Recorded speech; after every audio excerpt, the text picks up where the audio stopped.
Well, I don't know if you've been following this in the news, but I just have to talk a little bit about this.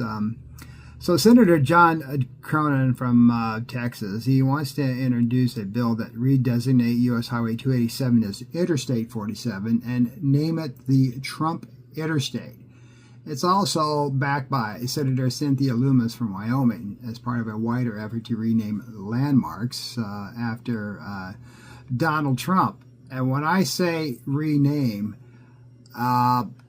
if you cannot believe this, of course, here in Florida, they've already changed Palm Beach County's Palm Beach County's National Airport into Trump International Airport. That didn't come without a cost, as the fact of the matter is Trump wants his merchandise displayed in the airport terminal's shopping areas as part of that agreement. And of course, he's basically just selling his name as a brand to Palm Beach County. And that's just one aspect. And of course, now they want to name this Highway 287, turn it into a big interstate, and name that after Trump as well. Also, the United States Institute of Peace, of course, as you know, has been changed to Donald Trump's name, as well as the Kennedy Center now has Trump's name attached to that.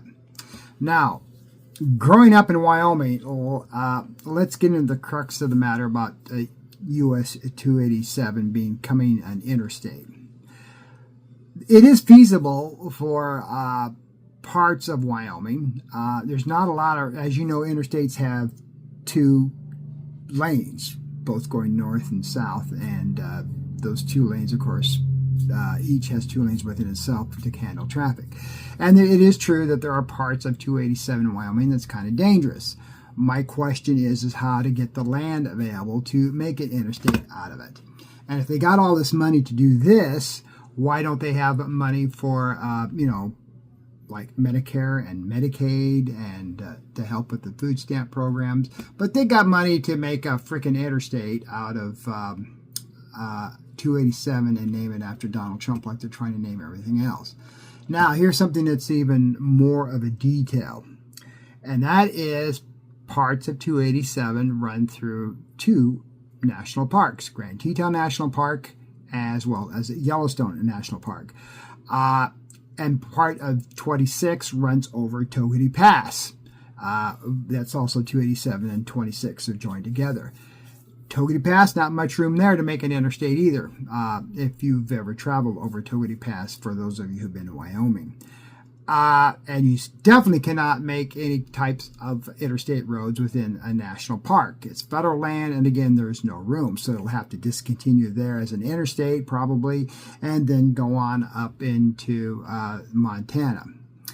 My question is, where would this interstate start and stop with then going over Togety Pass and et cetera, et cetera? To me, it's the dumbest idea I've ever seen. Now, I can agree to make, try to add 4 lanes in certain parts of 287 in Wyoming and perhaps Colorado, like an interstate, call it an expressway, whatever. But to make it an entire interstate and name it after Trump is the dumbest idea I've ever seen. And, of course, Cynthia Lummis, who is a MAGA, as well as, the senator from Texas, they'll probably get their way, but it'd be interesting to see what they're going to do with the sections that run through our national parks.